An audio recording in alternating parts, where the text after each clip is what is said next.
Good afternoon, everyone. Thank you for joining us today on Tuesday, June 16th for our special school board meeting.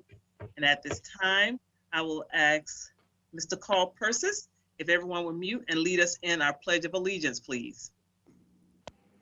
Thank you, Madam Chair.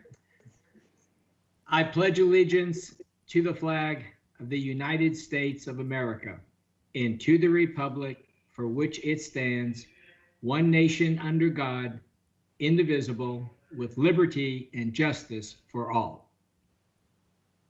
Thank you so much for that, Mr. Persis, and I would like to introduce and welcome everyone for joining us virtually. And I'd like to introduce my dais from representing District 4, Mr. Carl Persis. Congratulations, Mr. Persis, on being reelected to your district. It was a tough campaign, I tell you. It was a tough campaign. District 5, Mr. Ruben Colon. Our school board attorney, Mr. Ted Doran. Welcome back, Mr. Doran.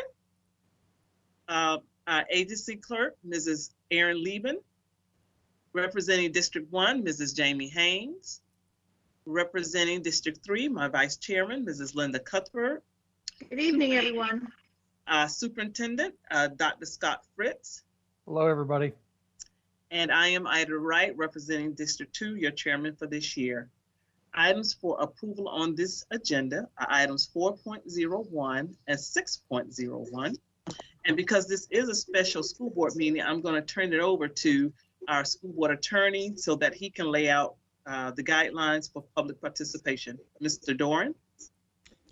Thank you, Chairman Wright. I was asked a question prior to the meeting about what would be appropriate or not appropriate for this particular meeting in terms of topics to be discussed in public participation. And what this is a special meeting. It is not one of our regular meetings. We are limited in terms of what we can discuss and certainly any actions taken to those items which are on the agenda, which were published well in advance of this meeting.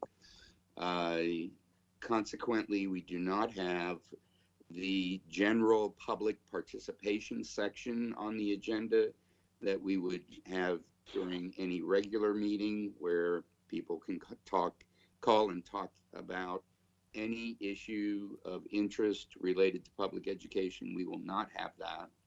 So unless the public participation is specifically about the budget or administrative appointments, then it would not be for this meeting, but rather should be brought on the 23rd.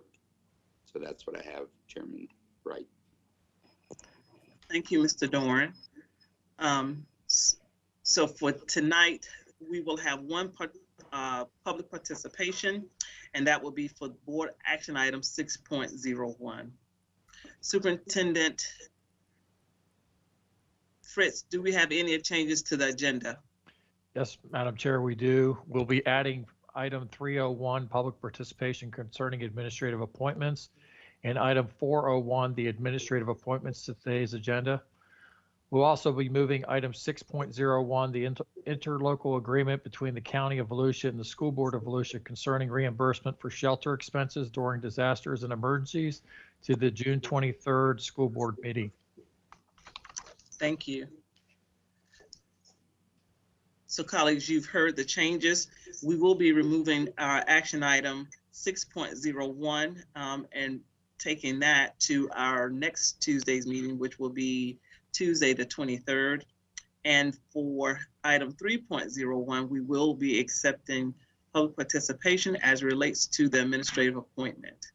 Is that correct, Dr. Fritz? Yes, ma'am, that is correct. Okay. Any questions, colleagues? Hearing none, I entertain a motion to accept the agenda with the necessary corrections. Motion to approve as amended. Second. It has been properly moved by Mr. Colon, second by Mrs. Cuthbert. Any other discussion? Hearing none, all in favor? Start Mr. Ruben Colon. Yay. Ms. Jamie Haynes. Yay. Mr. Carl Persis. Yay. Ms. Linda Cuthbert. Yes. And Ida Wright, yay. Thank you. The vote passes unanimously. And we'll move on to 3.01. Any public participation as relates to the administrative appointment. No, we do not. Thank you. Moving on to item 4.01, administrative appointment. Dr. Scott Fritz. Yes, ma'am. It is my pleasure to recommend Saber Farajala as the principal of New Smyrna Beach Middle School. Ms. Farajala is currently the assistant principal at New Smyrna Beach Middle School. This recommendation, if approved, will have an effective date of July 1st. Thank you, Superintendent Fritz. I entertain a motion. You heard the superintendent's recommendation. Is there a motion? So moved. Second. The motion has been properly moved I can by give Mrs. that Haynes. to Mr. Cologne. Has been properly, thank you, moved by Mrs. Haynes, second by Mr. Cologne. Any discussion?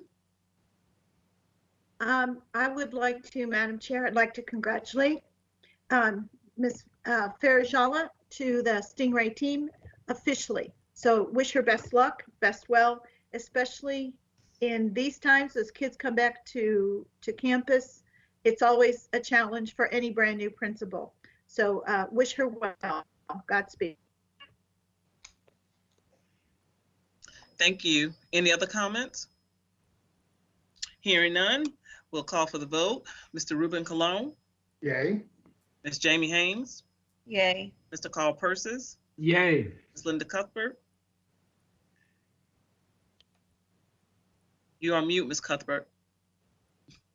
I'm sorry, I am. Yes, thank you. Thank you. And Ida Wright, yay. The motion was approved unanimously. Moving on, Dr. Fritz, 5.01 presentation. Yes, Madam Chair. It is my pleasure to recommend Alejandro Efron as the principal of Galaxy Middle School. Alejandro is currently the principal at Sunrise Elementary School, so he's just moving over with an effective start date of July 1st. That is my recommendation, Madam Chair. Thank you, Superintendent Fritz. You've heard the superintendent's recommendation. Is there a motion? Motion to approve. Second. The motion was made by Mr. Ruben Cologne, second by Mr. Carl Persis. Any discussion? Go ahead, Mr. Cologne. Yes, and so I am super excited of having Mr. Alejandro at Galaxy Middle School. I am glad he's staying in D5, as I know he definitely has a lot to offer our students. He is also a proud product, and he will let everybody know this. He is a proud product of Volusia County Schools, went to school here. His daughter is graduating this year, and he is totally sold out for Volusia County. And so it is with great pleasure that I am super excited about this recommendation and where this is going. So thank you. You're welcome. Any other comments? Yes, ma'am. Go ahead, Mr. Persis. Thank you, Madam Chair. Well said, Mr. Cologne. Alejandro, we go way back. I was principal at Ormond Beach Middle School. I think Alejandro was interning then, or monitoring or shadowing Dr. Mary Ellen Spidell when she was in charge of ESE programs there. And I just liked him right away. We've always remained friends, and I'm so proud of him and how he has moved up in his career. I know they are going to love him there, and that was a good move, Dr. Fritz. Thank you, sir. Thank you. Any other questions? All righty. I will now call for the vote. Mr. Ruben Cologne, Yay. Ms. Jamie Haynes, Yay. Mr. Carl Persis, Yay. Ms. Linda Cuthbert, Yes, and Ida Wright, yay. Thank you. The vote is unanimous. Thank you, colleagues. Moving on, in any other appointments, Superintendent Fritz? Yes, ma'am. I do have one more. I have for the assistant principal at Mainland High School. It's my honor to recommend Rodney Smith to take that position. He's currently the teacher on assignment there with an effective start date of July 1st. Thank you, Superintendent Fritz. You've heard the recommendation. Is there a motion? Madam Chair, I do move that Mr. Smith become assistant principal. I know he's very much loved at Mainland, and I think they are going to be very happy with him. So congratulations, Mr. Smith. Thank you, Ms. Cuthbert. Yes, Madam Chair. Yes. Yes, I also want to echo those words from Miss Cuthbert. Mr. Smith, he was wanted by no fewer than 3 principals to be his assistant principal, and I know Tim Huth had the inside track on this, and but from what I hear from everyone over at Mainland, he is the person for the job, and so very happy for Rodney Smith. Thank you. I need a second, colleagues. Second. Thank you, Mr. Persis. The motion has been properly moved by Ms. Cuthbert, second by moved by Mrs. Cuthbert, seconded by Mr. Persis. Any other conversation, discussion? I too would like to congratulate, you know, I will show Vine for him at another location. So I'm just be honest, but that is okay. He's still at Mainland. I know he would be a great asset on Mainland, but I was truly vying for him at another school. Like I said, there were at least 3. But that's okay. And I know he's happy. He's happy. He's an alum of Mainland, and he deserves the promotion. Any other discussion? Hearing none. Mr. Ruben Colon. Yay. Ms. Jamie Haynes. Yay. Mr. Carl Persis. Yay. Ms. Linda Cuthbert. Yes. And Ida Wright, yay. And the vote is unanimous. Congratulations, Mr. Rodney. We look forward to you, Smith, at Mainland High School. Any more appointments, Superintendent Fritz? No, ma'am, that's it. Thank you.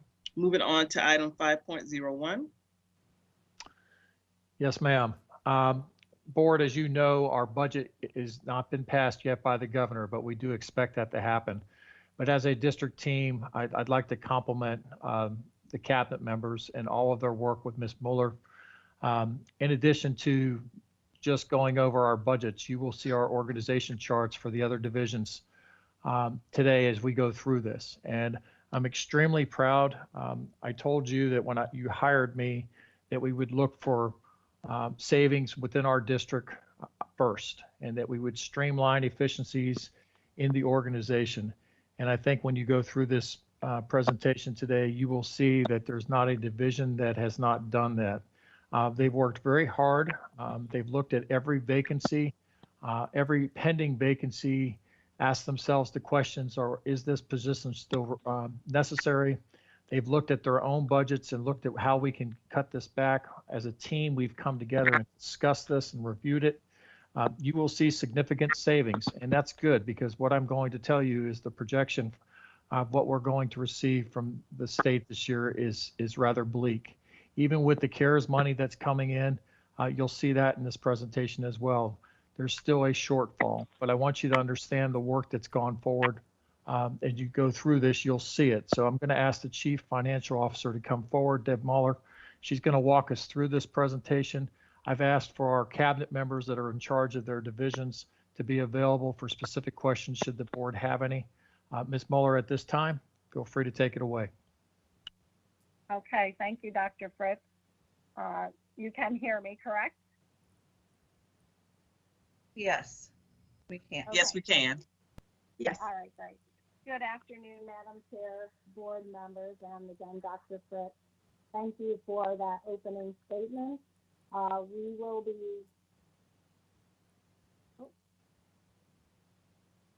let me just make sure I can go through this next. I've lost audio. Can you hear me now? Yes. I can. You're clear right now. Yes. Okay.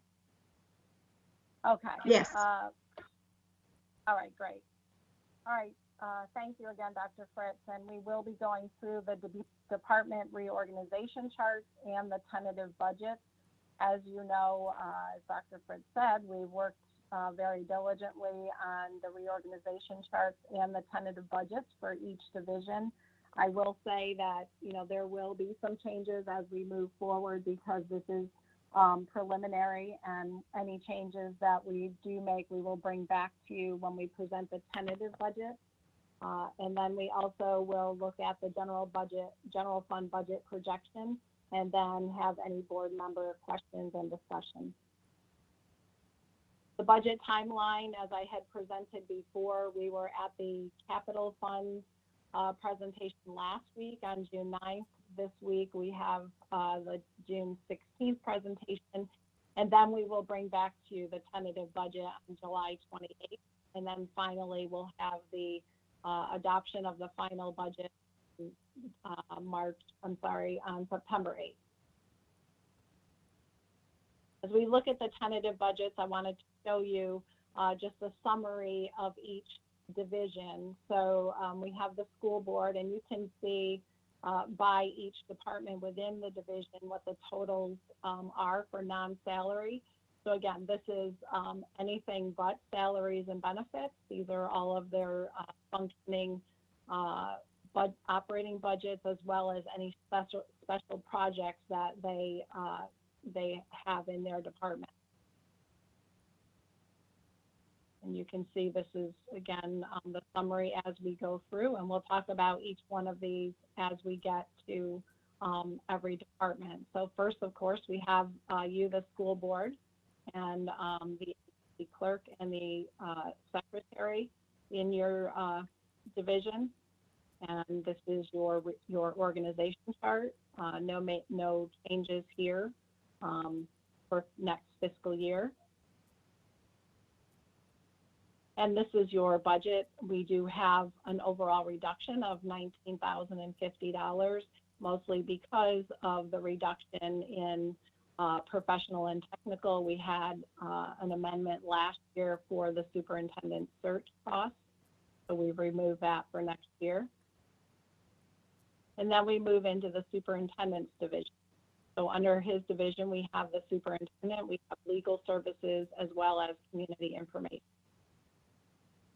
This is the org chart for this division, and we have an increased cost in general fund of $93,487. And our superintendent's office budget, you can see, as Dr. Fritz mentioned, every department attempted to decrease their budget by 30%. That was the direction that we gave. And for the most part, you know, that was achievable. So we, you know, sometimes there are obviously things that we can't reduce, but we did look in every account and meet with every department. So there's a reduction of $3,598.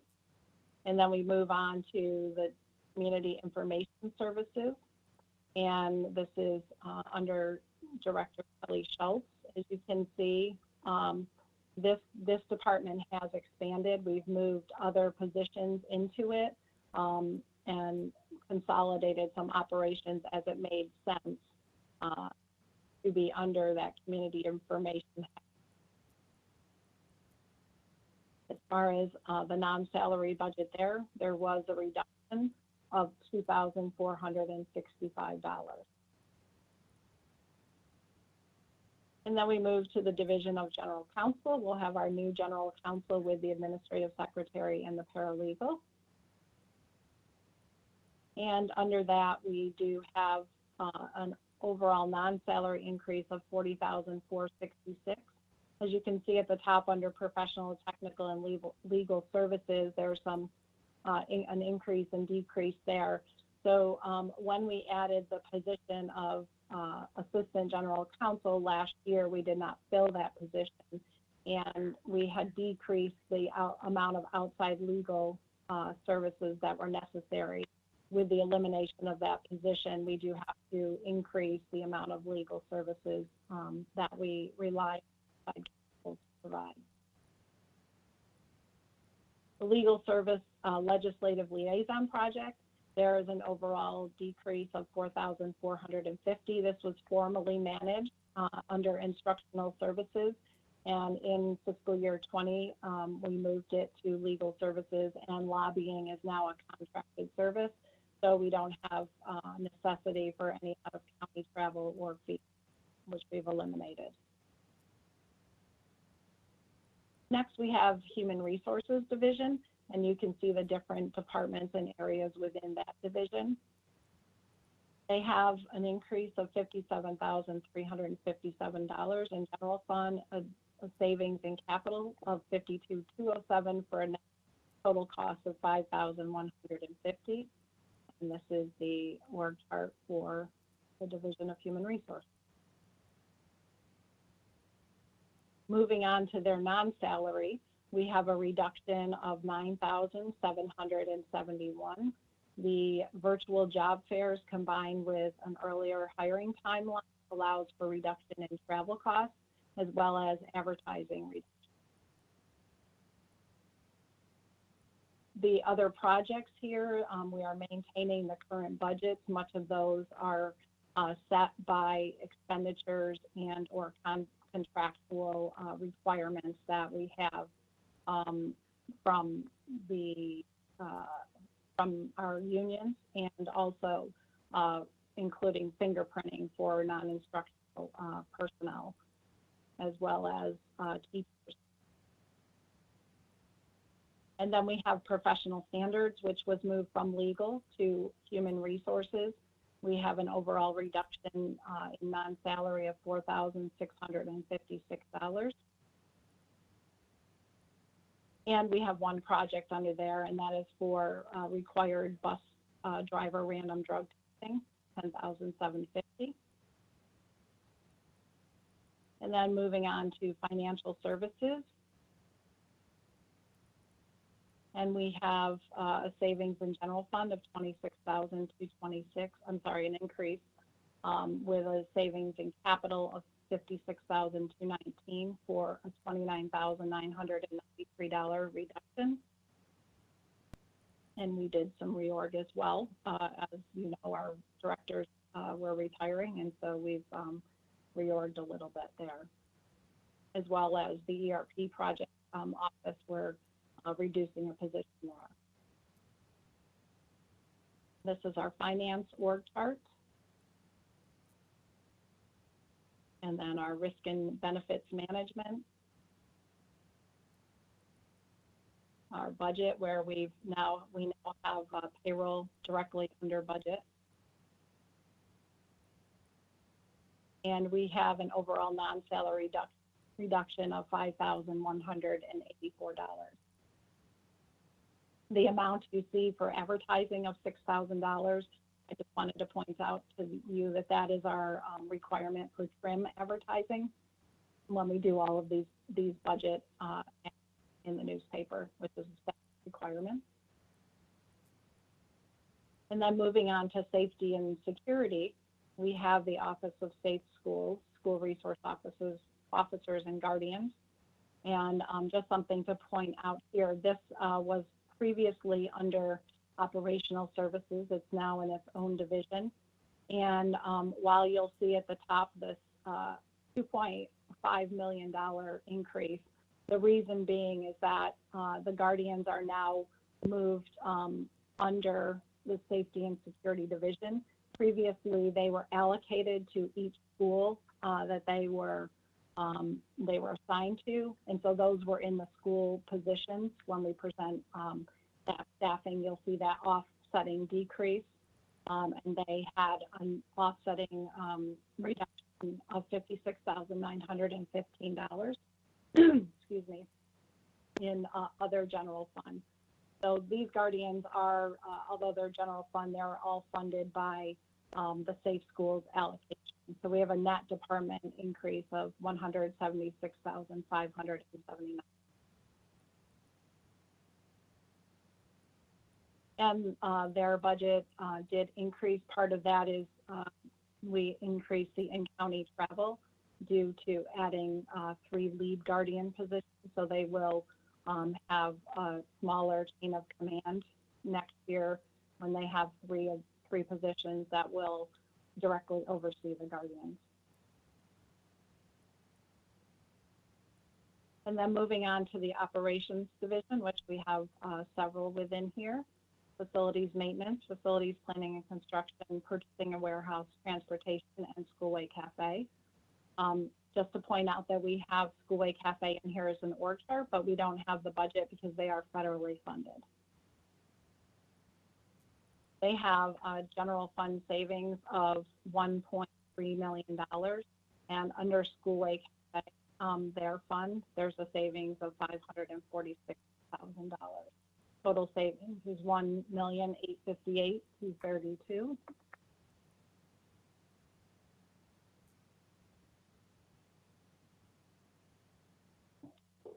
And this is the operations administration budget. There's a savings here of $3,200.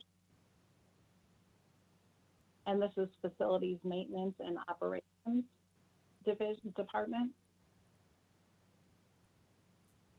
And under this org chart, of course, we have many services that are in operation for maintenance and repairs throughout the district.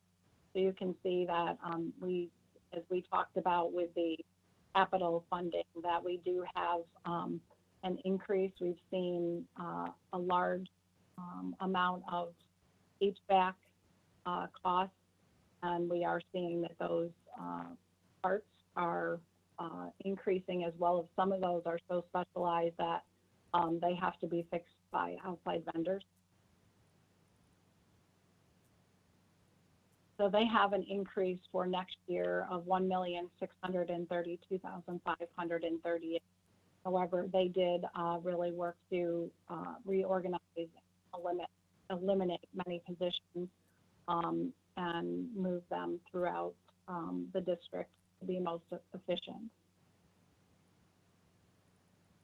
Moving to facilities planning and construction. And there are several departments under this org.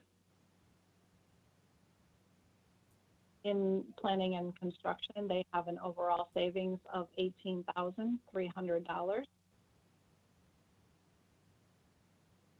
Facilities design and construction, they have an overall non-salary decrease of $18,075.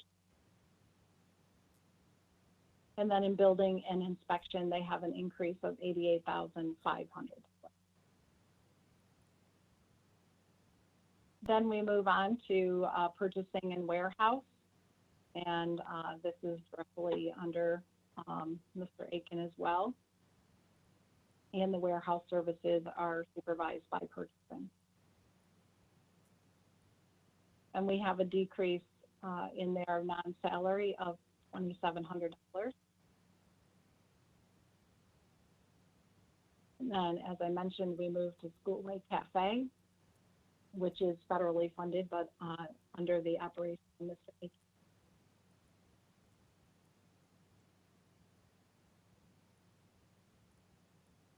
Then we have student transportation services, which obviously there are many positions under here at the bottom, including our wonderful bus drivers and bus attendants. And student transportation, they really worked hard to get some large reductions. Part of that is savings on energy services, diesel fuel, as the prices have decreased, as well as the fact that we're seeing a decrease in the cost of our vehicle repair parts and other purchase services, because our fleet, we have been replacing that in capital fund over the last several years with the increase in available revenue. So we are seeing a reduction in those repair costs. And then moving on to information technology services, and they have done some reorg as well. And you can see these different areas there. They have a general fund savings of $161,629 and $563,077. in capital for a total savings of $724,706.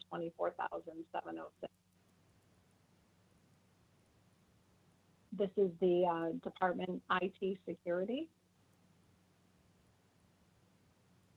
And then we move on to information systems. And then infrastructure. Learning technologies and user support.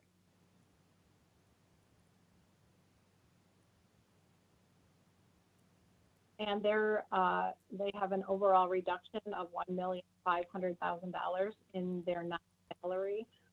Much of that is eliminating the legacy software contracts, the maintenance contracts, and negotiation of the renegotiation of the. There is an offset from in our revenue and our overall revenue from due to a transfer from capital fund, which does reduce our general fund costs. And those are for our software as a service.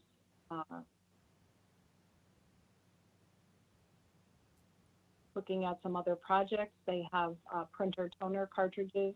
These are allocated to a dollar amount allocated to each teacher at every school. And then we have the copy center as well, which falls under technology services. The copy center, their non-salary is status quo. These costs, though, of $611,000 are offset by reimbursements from printing of $750,000 as a projection. And then moving on to the division of teaching, leading, and learning. And I think on paper, this is pretty much unrecognizable from what we had seen before. I appreciate all the work of everybody that has gone into all this reorg. But I think that Dr. Fritz's vision is now present. Obviously, we're still making some tweaks here and there because it has been a big project. But we see reorg savings in general fund of $429,900, an increase in general fund other of $254,838, and a savings in general or federal fund of $913,031 for total savings of $1,088,161. And this first slide of the org is the deputy superintendent. And in that budget for non-salary, we're seeing a decrease of $3,000. And then under teaching, leading, and learning, we have a $53,300 decrease. The majority of this budget was reallocated to other departments during the restructure, as you'll see as we go through. And this is the elementary department, led by Dr. Clayton. And you can see they have an overall salary increase of $16,000. And then we have the middle school department, led by Ms. Thor, with an overall salary increase of $23,860. And then the high school, led by Dr. Barrio, and an increase in non-salary there of $26,150. And again, all of these departments have been reorged, so we are bringing in budgets from other areas. And this is the exceptional student education department. And in their budget, there's a decrease of $43,950. Health services, the school psychologists and social workers were all moved for student services. And then we have programs and grant development. And there they just have a small budget. The majority of these positions are funded by federal funds. And so if there's any portion where they need any types of supplies that are not connected to federal grants, they have just a very slight budget. And the ESOL department was formerly under this, and that has been moved as well. And then we have student services, which is led by Ms. Rose Rowland.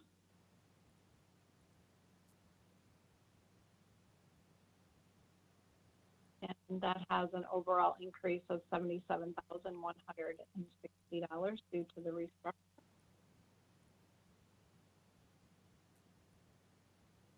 And then we have health services, which are all our nursing services. There's a slight increase there of $1,292. And then digital learning assessment, that actual department was eliminated and reallocated. So that budget is zero in fiscal year 21, a decrease of $11,500. As well as this Department of Educational Enhancement, there's a reduction of $23,450, and it's not budgeted for fiscal year 21. And then we move into teaching, leading, and learning, school-wide projects. And these are numerous projects that do support different parts of our instructional programs. And you can see that the largest one I would like to point out here is we do have in our physical occupational therapy contract with Easter Seals, which I believe you approved at the last meeting. We do have a 14% increase or $200,000. Those are the physical therapy services that the district must provide to students. We have some other areas here where there's no change, as well as some eliminations and some decreases based on priorities and changes in requirements.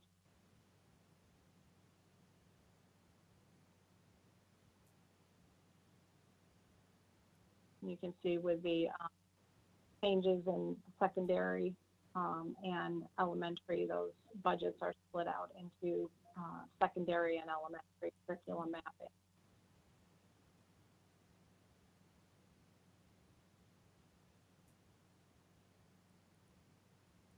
So the total there, the total decrease in expenditures is $87,160 for all of those projects, totaling $7.8 million.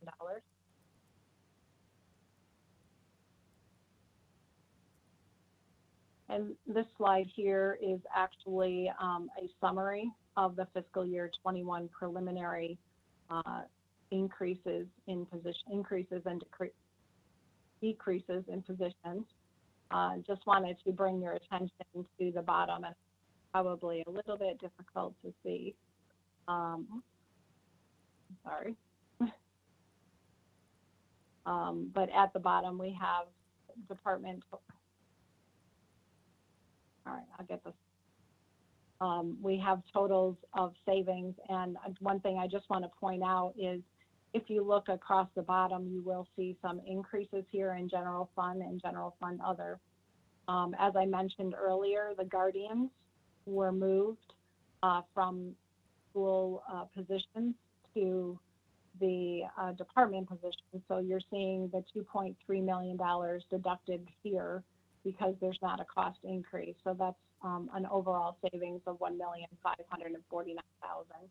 And then over here, we also have coaches that were moved under the general other, and those are funded by the FEFP reading allocation. And so those are included in these numbers. We want to pull those out just to show you the true numbers of the changes in position. So it's actually $1,035,061.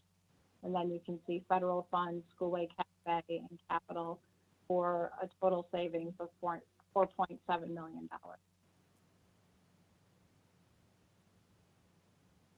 And then looking at our general fund budget reconciliation, and this is where we roll forward from this fiscal year 2020 adopted budget to our next year's preliminary budget to give you a snapshot of where we are at with the budget. And again, we talked about that the fund balance used in fiscal year 20, we used $8.13 million from fund balance to balance the budget. So to make up that revenue, we're starting with 8.13 negative. And then in our FEFP conference budget, we're receiving, based on the conference, 11 million .92. And then we have to pull out the earmarked categoricals, which are set aside for the specific purposes for which they're intended. We also have been receiving less Medicaid, so we're adjusting that downward by 1.8 million, and then we have a prior period millage adjustment. So the net revenue is actually a decrease of 2.1 million, and going forward to this, what I really want to point out to you on this slide are the items that are highlighted in red or in yellow. These are our appropriation increases. And if you look down at the bottom, so these are basically our increased costs that we're looking at for next year. There's a total of $12.58 million.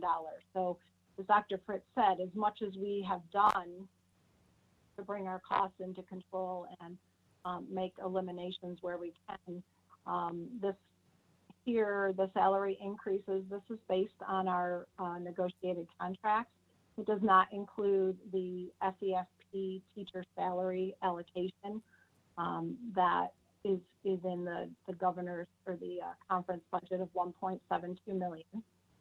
And then the Florida retirement system contribution increase, which I know there has been a call by organizations around the state for the governor to veto this bill because K-12 schools are the hardest hit because of the number of employees that we all have that are in the retirement system. So between that and then down below, which we've talked about numerous times, are the family empowerment scholars. And we're projecting that to be 4.53 million increase as well.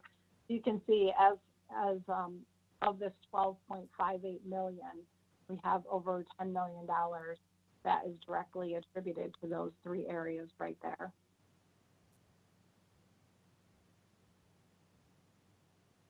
Looking at what we have done to save money here, again, this is a summary of everything that was just presented. For school staffing, we've saved 5.2 million. And I had pointed out that where we moved the guardians and the coaches into the departments, this is included in that number, the 5.2 million. So it looks like savings. We've eliminated in-school suspension substitutes, and we've reduced the number of days for substitutes that we allocate to schools from 7 to 5. That's a savings of 830 million per thousand. School non-salaries savings, a slight number there. Department positions for 2021, including the guardians and coaches, 0.76. And then other smaller savings, we're projecting the retirement savings of $1.7 million based on historical, and life insurance savings from the RFP, and then some cost share with Schoolway Cafe on solid waste. So we've decreased the budget by $8.55 million. And when we roll that all forward, fund balance used to balance the fiscal year 20 budget is 8.13 million. Revenue adjustments are a decrease of 2.01 million. The appropriations increases 12.58 million, offset by all of our measures taken to decrease spending at 8.55 million. Still leaves us with $14.17 million to be balanced next budget. So I know that, is not news that any of us want to hear. I will say that the governor has not signed the budget that we are aware of, or many of the bills. And so really these numbers are still tentative until we hear that anything has been signed or vetoed. I wanted to bring in also, as Dr. Fritz had mentioned, the 2020 CARES Act. DOE, after the governor's press conference at noon last Thursday, started with a flurry of webinars that district staff has been attending since then. They rolled it out at 3 o'clock on Thursday, June 11th, and we have until June 30th to submit all of these applications. So there's the CARES Act, but also what we are seeing is the governor has allocated money to give to districts as well in the form of grants for various purposes. Some of those are due June 30th, and we've seen some of them that are due July 17th. So we are meeting and looking at those, but Volusia's tentative allocation for just the CARES Act is $15.3 million. And from that amount, we will have to share with charter schools as well as private nonprofit schools. And so we're working on, we've contacted all of the private schools asking who wants to participate. And so we're calculating that FTE for both the private and the charter schools. And then we will know what our allocation is. As I mentioned before, the governor hasn't signed the budget. And so since this CARES Act grant has to be submitted, what we're really looking to do is offset general fund expenditures that are aligned with our strategic plan and the programs that are being put in place for next year that can be offset by this money.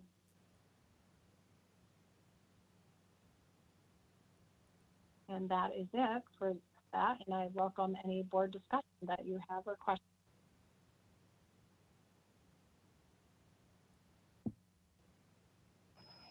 Thank you, Ms. Mueller. Superintendent Fritz, do you want to add any comments before I open up to my colleagues? The only thing that I'll add is, as we went through this, please know that there was no stone unturned. Questions were asked of every position that we added. Again, I want to state that just because we had it, didn't mean we replaced it. We pretty much went into a district hiring freeze to analyze all positions. At this point, we've built a system in before a position can be added. It has to go to the cabinet member. The cabinet member has to bring it to me for approval. As we go forward with this, Deb talked about a tight timeline with some of the dollars that are being presented. Some of those dollars are specifically earmarked for summer programs for our students, so that we can make sure that the governor's plan is so that we can help close that achievement gap and get a jump start for the 2021 school year at some of our schools, particularly our K-5 population. So a lot of those grants and those opportunities are the ones that are due for June 30th, and our team is feverishly working to make that happen. But beyond that, we stand ready to answer any of your questions, ma'am. And so I'll start, colleagues. I don't see anyone's hand raised, so I will start with Mr. Carl Persis. Thank you, Madam Chair.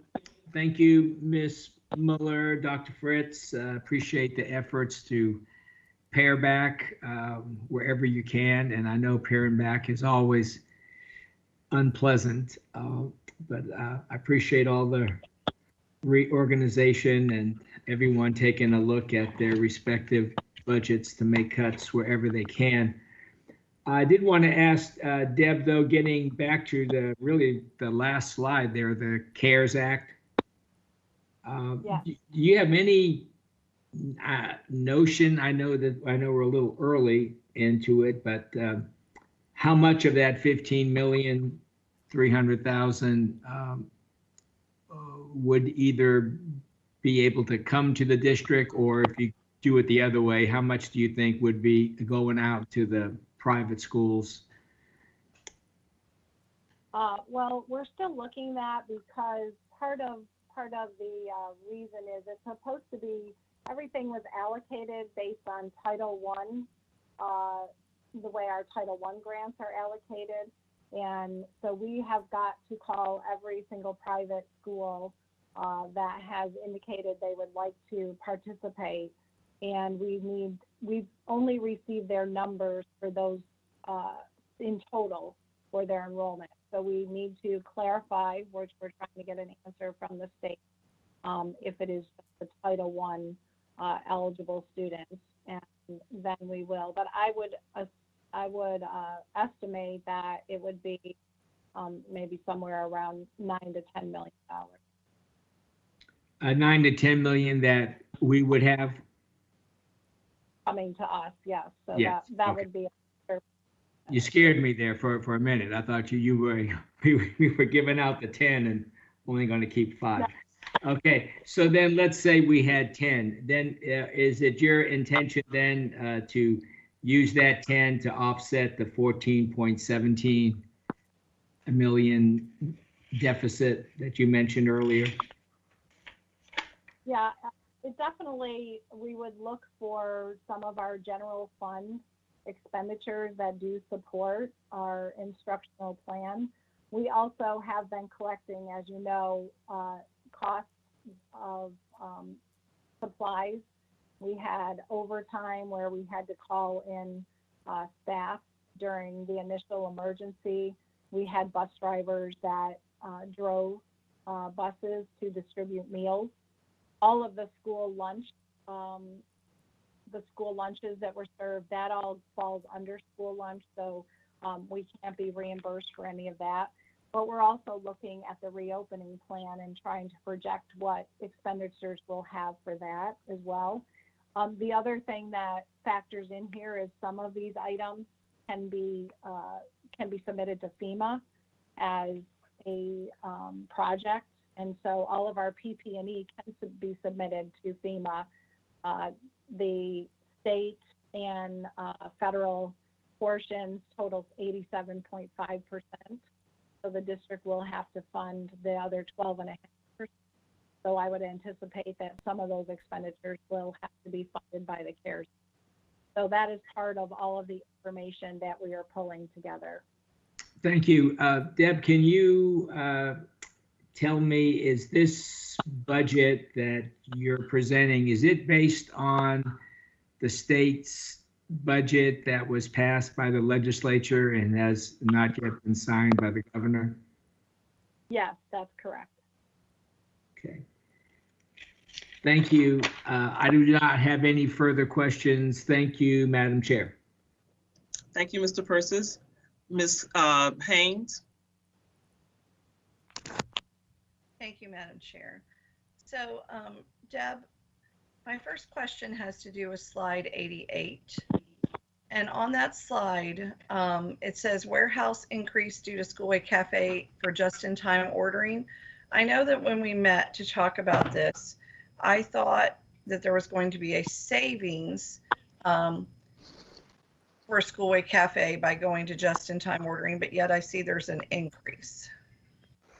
Yes, well, actually, what we've been looking at is, this is actually the cost to general fund, because they did do a study, and all of our warehouse positions, or the majority of them, were split funded by Schoolway Cafe and by general fund.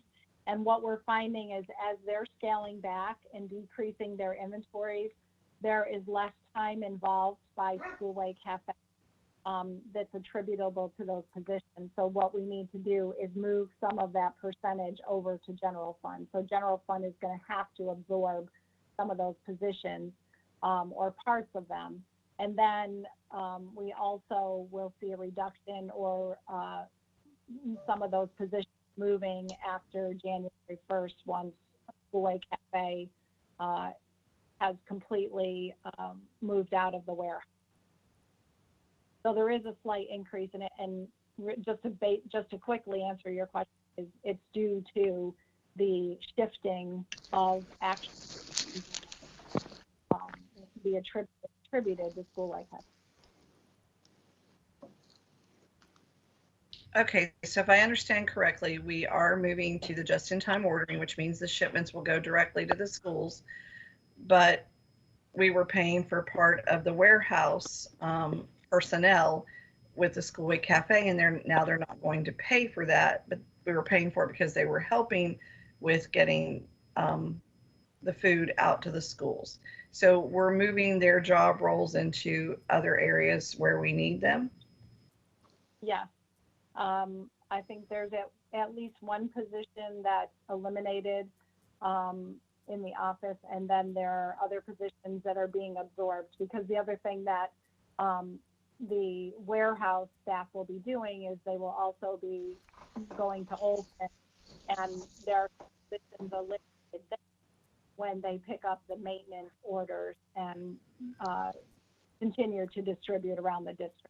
So there is some savings that's offset that are actually in maintenance. Mm-hmm.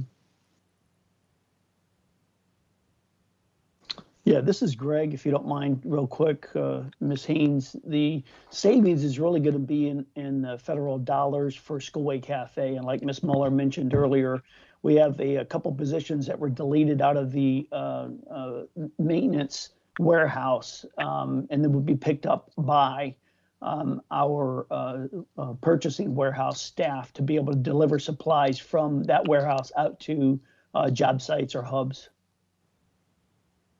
Okay, thank you, Greg. So is it because of that is federal funds, the reason why after slide 47, which was the Schoolway Cafe division part, that there was no budget page there to show saving or a reduction or what the cost was, because all your other areas had pages, but that one did not? Yeah, so that's federally. I'm sorry, go ahead, Deb. I apologize. No, go ahead, Greg.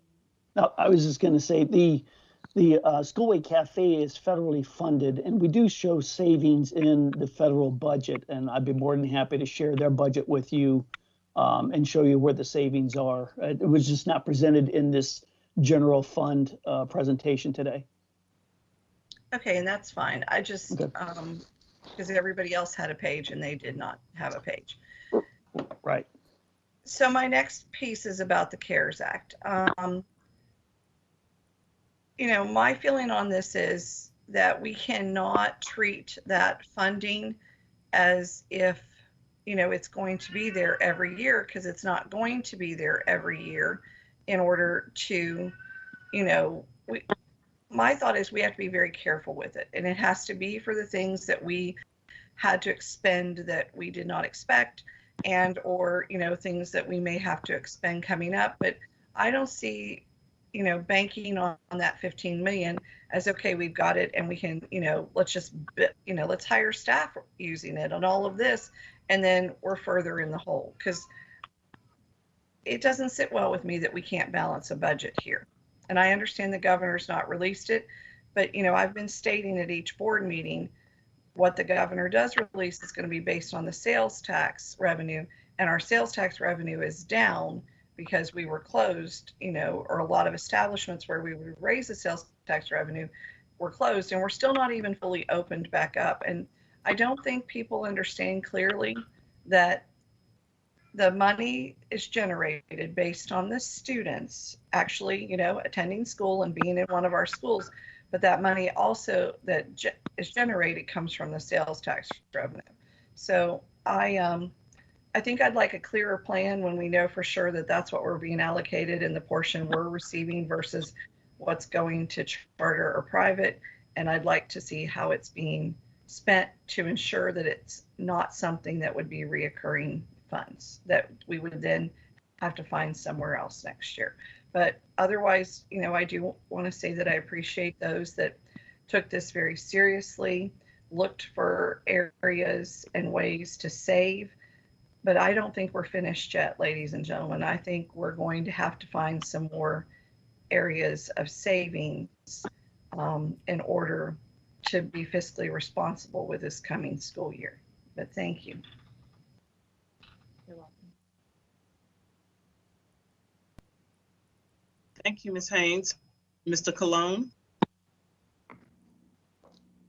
Hello, and so I would like to echo a lot of what Jamie said. I'm not going to repeat a lot of it. And so I too am very concerned about this budget.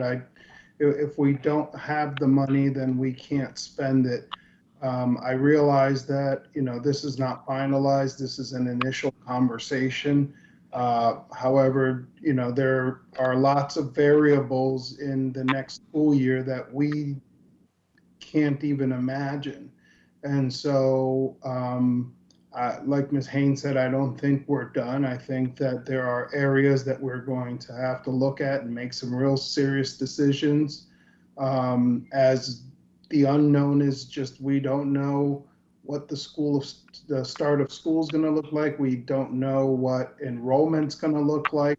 And so unless we prepare for worst case scenario, we're going to find ourselves in a very ugly place. And so, again, I would like to see, once we get further numbers, a balanced budget, that we aim for a balanced budget. I realize that right now it is sort of all anecdotal. And so we've done the best we can. As far as position management, Dr. Fritz, kudos to you. We have definitely slimmed down. You have done what you said you were going to do. It's just, that we are in a predicament that none of us could have dreamed up. And so I think we should prepare, because I think we are going to have to make some very difficult decisions in the coming months that we don't even know yet. So otherwise, thank you. Very well prepared presentation. I'm glad to see an org chart. It's one of the first things I asked for when I started here, and it was deep in the file. So it's the first time I've been able to see with clarity where our position management is. And also the public's able to see, how many folks are really in these departments. And so that's all I have. Again, I think it's a good start, but we definitely still have work to do. Thank you. Thank you, Mr. Cologne. Mrs. Cuthbert? Thank you, Madam Chair.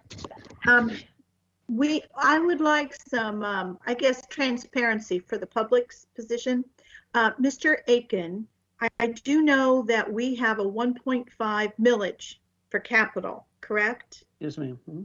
Okay, would you be able to go back to your capital pages? I think they're like around 39, 40, maybe 44, to explain to the public where that money goes and what it's paying for. So this is the general funds, is what you're talking about on slide 39. So she'll be there in just a second. Yep. 39. Mm-hmm.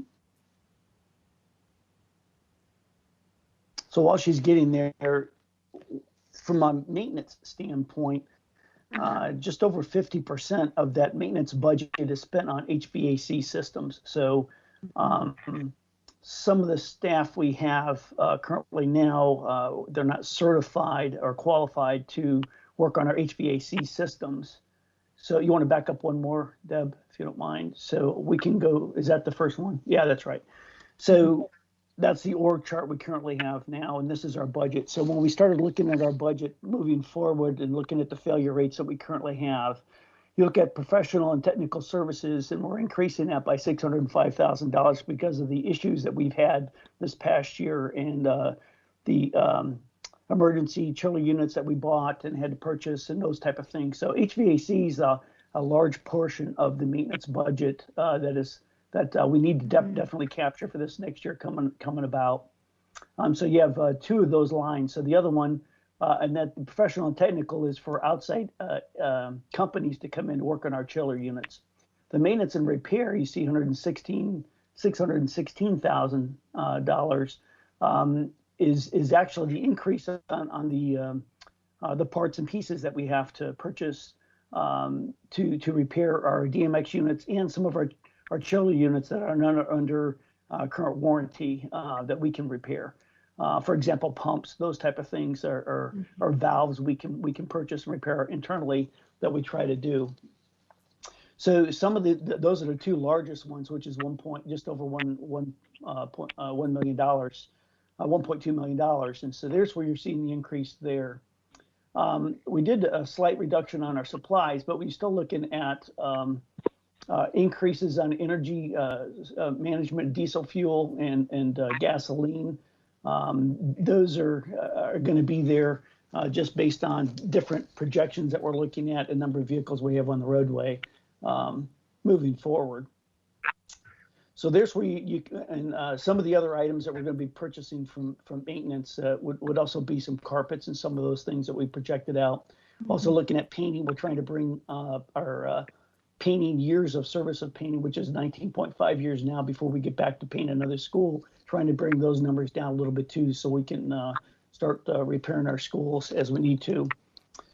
A good neighboring district comparison that we currently have, Volusia County, on average per facility, we spend about $61,000 a year on maintaining those individual campuses.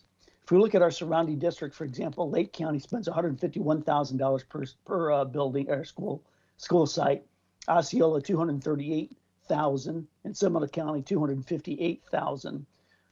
Their overall maintenance budgets are a little over anywhere between $11 and $15 million, and we're coming in just over $6 million here that we're requesting here. So we're a little bit behind. I think our focus now is on trying to preventive maintenance, and we need to put more money in this budget, like we discussed last year, to maintain our facilities.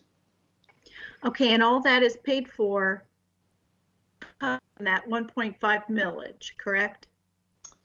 This is all of our general fund, and some of the 2070 projects and others is paid out of LCIF funds. Okay, and that's that capital. It's just as we come to when people are starting to get their property taxes supplied, yes. And I think it's nice to always let the public know what that money goes to. Yes. But it's surprising that 50% of our maintenance goes to HVAC. Do we have certified gentlemen in our own employ so we don't have to go out? And what can we do to save money maybe over this next year in training? So yes, ma'am, that's a great question. One of the things that we looked at, we were very creative, and I want to thank Mr. Young and his staff, is we used to have a FMT at our middle and high schools. And so we were very difficult to find HVAC certified maintenance technicians. They're just not coming on board with us. So what we did is we reallocated our FMTs to fill those vacant positions, cutting some other vacant positions that we didn't have, keeping them at their salary level. We're working with Ms. Muller and Mr. West to reallocate 5 of those positions, excuse me, to provide them to be our chiller unit or HVAC 2 technicians that would help us maybe next year or the year after reduce some of our spending our professional services and technical services funds to vendors coming in, and we'll be able to certify them in-house.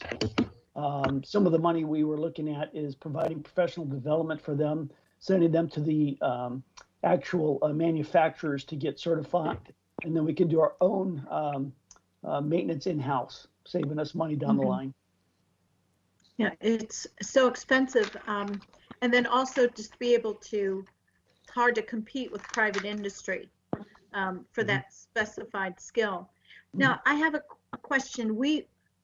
I have visited a lot of campuses that we have replaced the HVAC units, like at Pine Trail Elementary. Creekside Middle has gone through 3 years or 2 or 3 years of replacing their HVAC units, and they're huge, absolutely huge.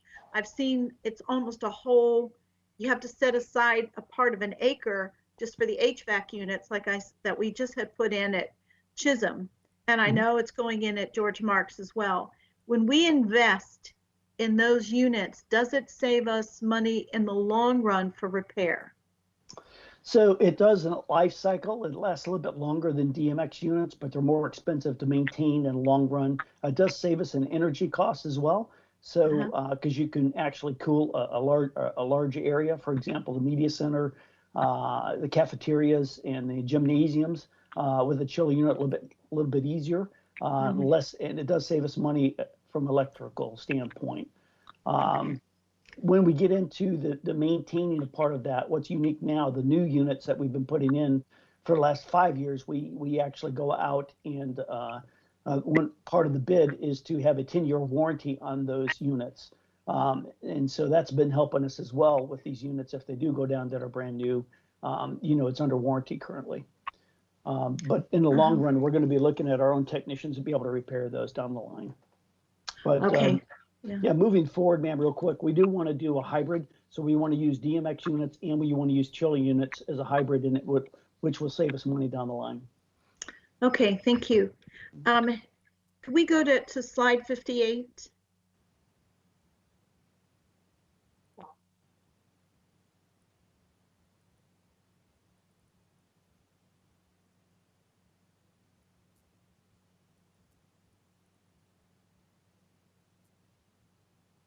I noticed their printer service and Ms. Mueller mentioned that printer tone cartridges were going to teachers at school districts. How is the printer system going to work this coming year? Do teachers have printers in their classrooms?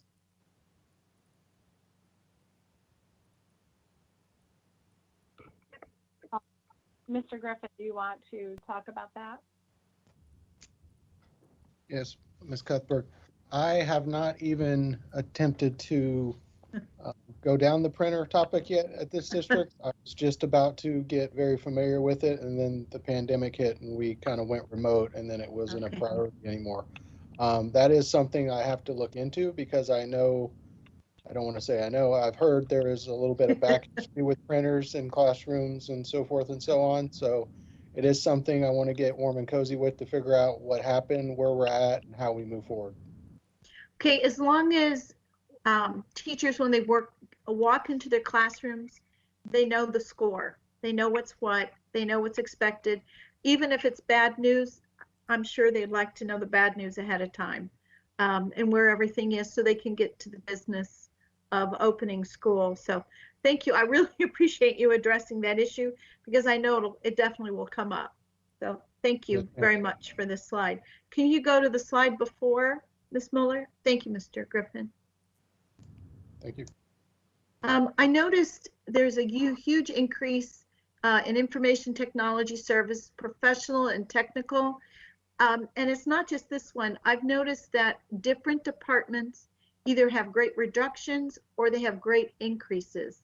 What is the difference, especially with in-county and out-of-county travel? Some are much increased, some are decreased. Is there a reason for that? Is it reallocation? Is it fewer people in the department? How is that able to be cut? Sure. Some of that is actually the Red Book, which governs the way that school districts in Florida classify their expenditures. There was a change this fiscal year, and I think it may have gone into effect the previous fiscal year as well. But they started to separate technology-related services and supplies, and so that actually became a separate category. And I think that we're still getting that, moved around where it really needs to be. As far as the out-of-state travel, because number one, we're trying to reduce our budget, but because of COVID, there are many conferences that have been actually canceled. So the out-of-county and the out-of-state travel, we're not budgeting for as much because even if the conferences are being held virtually, we don't have the travel as well as the Okay. too. And then in teaching, reading, and learning, you're seeing reclassifications from, it depends on the employees that were moved to that specific department and what their function is. Because as far as in-county travel, if you have specialists that are visiting schools, you have a lot of in-county travel there. Okay. Thank you. That's wonderfully explained. Thank you. And Mr. Griffin, I see where also in here the service contracts for computers slightly up, but the software and the technology related rentals are down. You've been renegotiating, correct? Yes, a lot of these decreases are a combination of one of two things: renegotiating our renewals, which we're asking for 10% on everything at this point. Some of them we're getting, some of them we're not. And some of these, when I kind of came in and started looking line by line, I started to see some previous years to where the spend wasn't really happening, even though we kept rebudgeting for the same amount. So if we didn't spend 2 or 3 years of this money, why rebudget it? Why not cut it down or get rid of that line item? So that's what some of these reflect. Well, that's very impressive. Thank you very much. That I just wanted to make sure that you were, yeah, I guess you were caught doing that. So thank you so much. Let's see, there was something else I found. I'm trying to find where, I see where we have an increase in ABM contract, $250,000. I think it's on page 88. I think that's where, I think Mr. Persis took us to, or someone took us to page 88. Yeah, that is based on the cost of living increase that is set, that we get from the Department of Labor. And if they request that, then we do have to honor that. So that's based on CPI of 1.8%. So that's part of their contract, Yes, it is. and that we have no choice in the matter is what you've said. And we really, because they are their own company, we can't say that all that money has to go to salary, can we? Ms. Cuthbert, this is Scott Fritz. I'll I'm share. not allowed to talk about it? No, you can talk about it. No, Okay. I'm going to simply say that we did work with Mr. Doran to negotiate that, and they did negotiate, come down a little bit, but they would not relinquish the entire thing. And I just want you to know that's something that we did about a month and a half ago with Mr. Doran, because you're right. It was in our contract. It was something we were obligated to do, but we were able to negotiate it down a little bit. Okay, thank you. Thank you very much for that information. Ms. Muller, now maybe it's my lack of understanding. Is there anything in here for teacher salary increases for the contract? Is that at the top, the salary increases? Actually, where that ends up being is, let me go back. When you see this FEFP fiscal year 21 earmarked categoricals at 11.58 million, that includes the money that is allocated by the legislature for teacher salary increases. So again, as of right now, the governor has not addressed that, but it is in the budget, in the legislative budget, to be given specifically for teacher salary increases. And 80% has to go to raising the minimum salary of teachers, and then 20% of that can go to teachers that are already past the minimum. Well, that puts us in a rough spot, because I think it might be allocated in reverse. So and we don't know whether we're going to get that or not. So is it something that 11.58 million, that is still very tentative, correct? So that's a moving line. Yes, but right now it's just set aside. So we aren't using it for anything else. It's set aside for the specific purpose that it's designated for. I see. Okay. Are we putting anything aside for opening, like PPE, maybe additional personnel or supplements to help people who have to, I guess, do more checking at the door, students coming in, anything to protect our campuses? Are we putting anything aside? That will actually come of the CARES money. Okay. Which included in this specific chart. So that will be allocated either from FEMA or from the CARES Act, because we actually have those two different avenues to explore. Mhm. Okay. Let's see. I do appreciate all the hard work. I know I see the tears in all of these reductions, especially in the reallocations. And we as many times as you have presented this, we've never had enough money, have we? We've always been in a deficit. And I can't reiterate again, we were supposed to have been in the best revenue the state has seen in a long time, but yet our school districts still are faced with deficits. It's difficult to ask our tax base to increase their contribution when we are not getting that same, I guess, dedication from the state legislature. And I want to tell our public again, it's extremely important that we ask our state legislators to adequately fund public education. Charter schools are part of that public education. It's very important that we too employ a lot of people. We have over 7,500 employees. Our county is very much dependent on those people being able to work.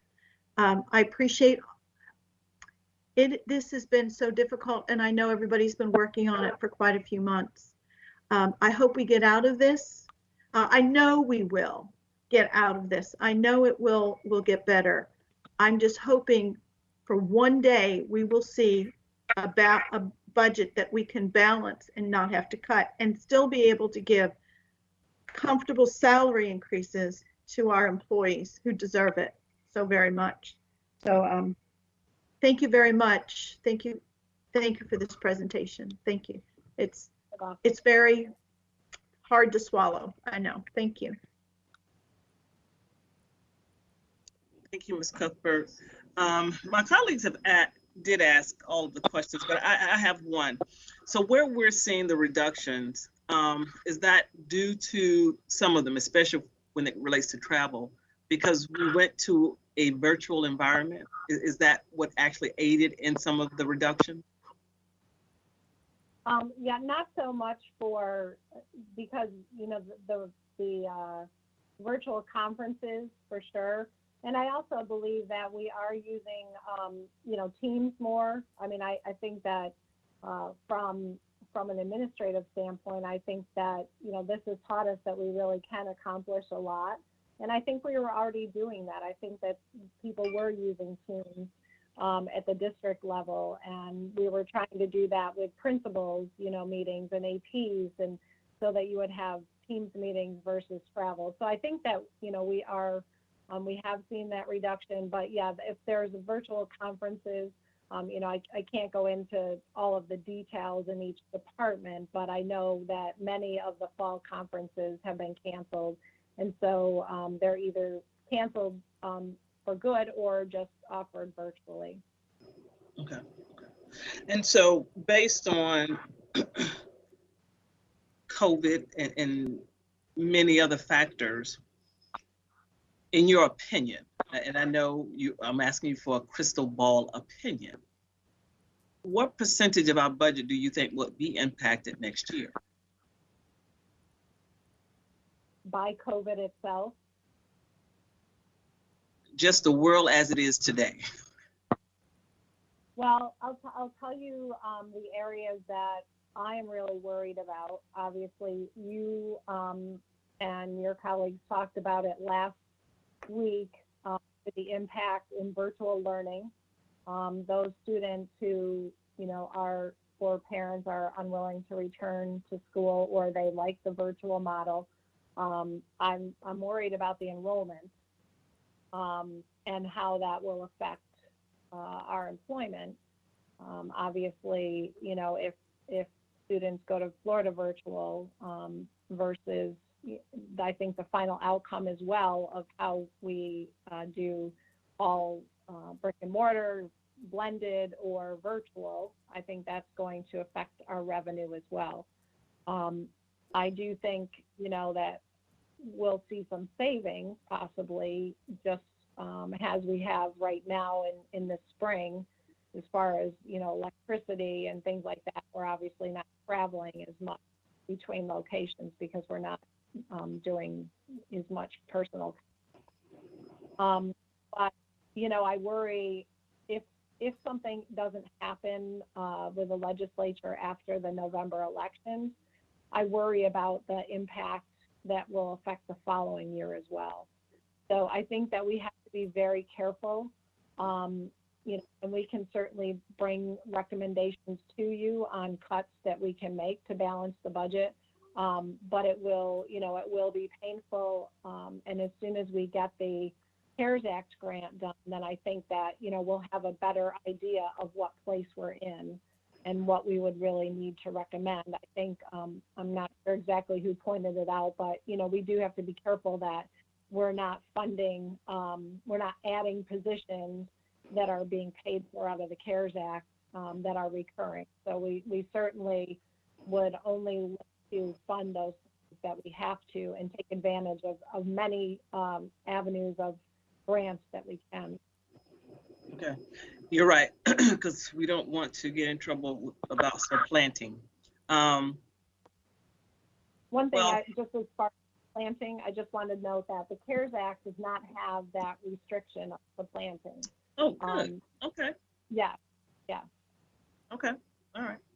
And I know we probably have to look at the social emotional, and I'm sure that part of that is so that we can address those needs of everyone, our students, our teachers, our faculty, our administrators, everybody, including probably all of us. We probably need an evaluation before we go back to work.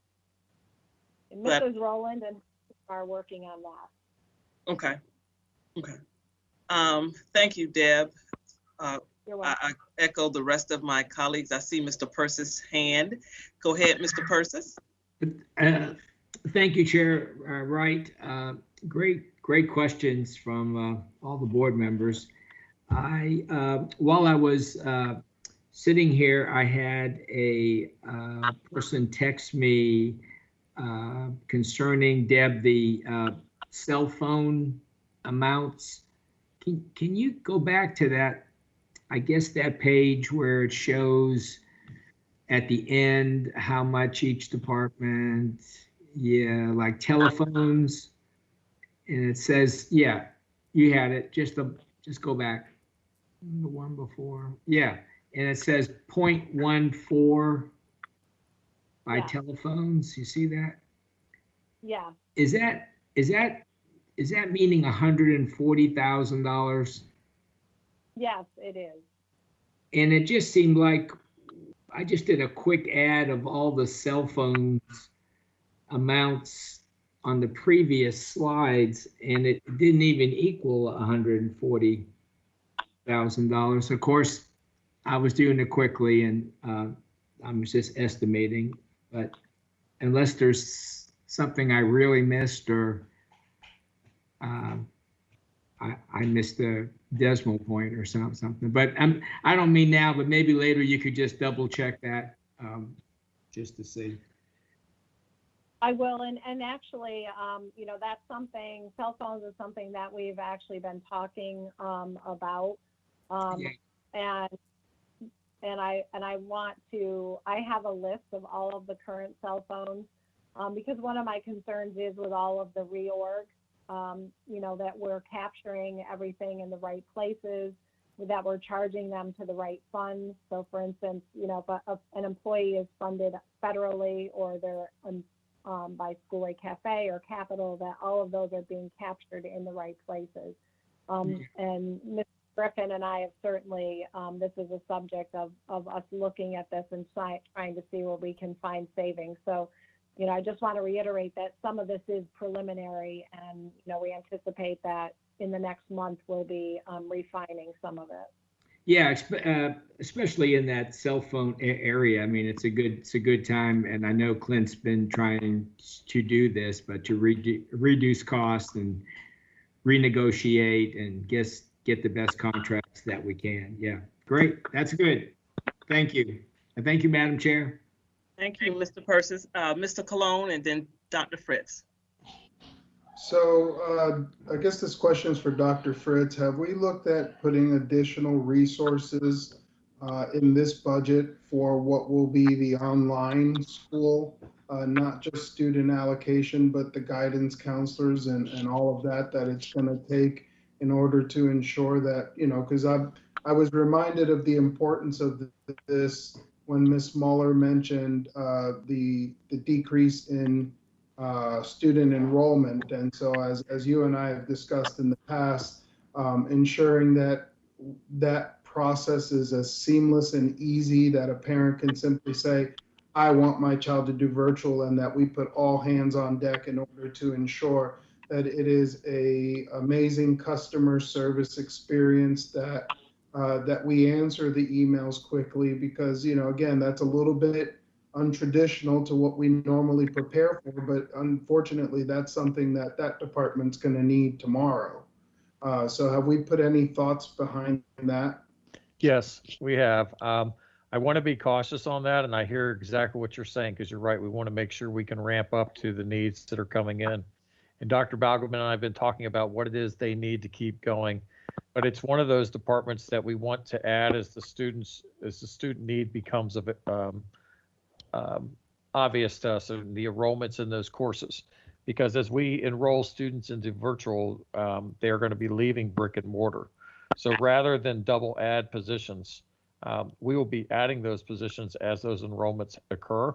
But to your point, as far as support staff and that customer service piece, Dr. B and I have already started talking about that with Ms. Peterson, about counselors, even about OSs answering the phones when parents call and things like that.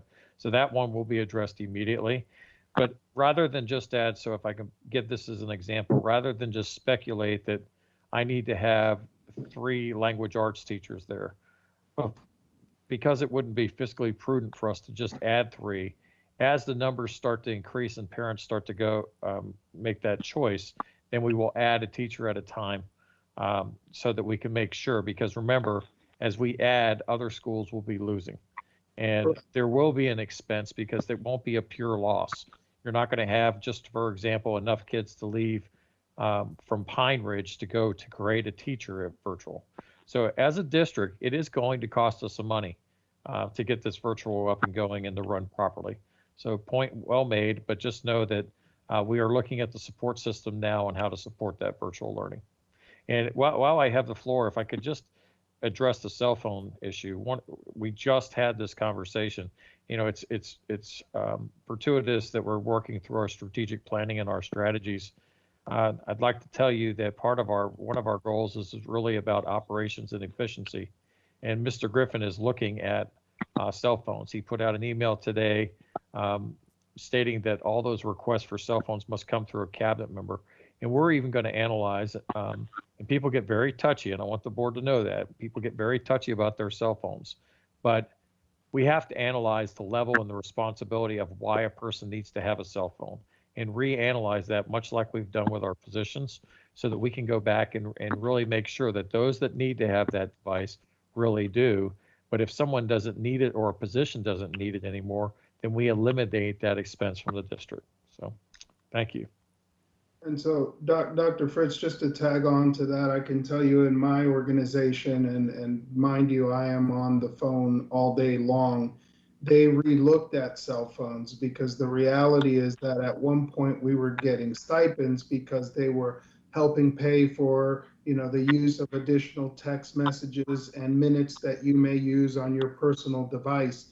However, this day and age, there is no longer, text messaging is unlimited for the most part, and minutes are unlimited. So we in our organization just this year looked at that right there, and they actually eliminated all stipends and said, if you can prove that, you're paying more, because the reality is that just it was an old practice that wasn't consistent with the plans. Now I realize that there are some public record considerations as far as, you know, being able to keep the records. But there are apps that can do that versus having cell phones. So I think that's something definitely. And Yes, sir. Thank you. Yes, sir.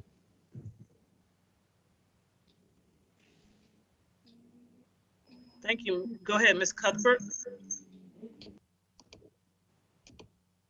Thank you, Madam Chair. Sorry, Dr. Fritz, I snuck in here.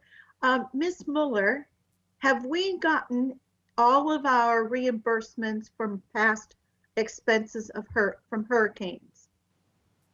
No, Mrs. Cuthbert, we have not. So have we gotten the one from last fall back? Was it Michael? No, I believe that we have gotten everything from Matthew, but I know that we haven't. I don't believe that we've received anything from Dorian. I'd have to verify.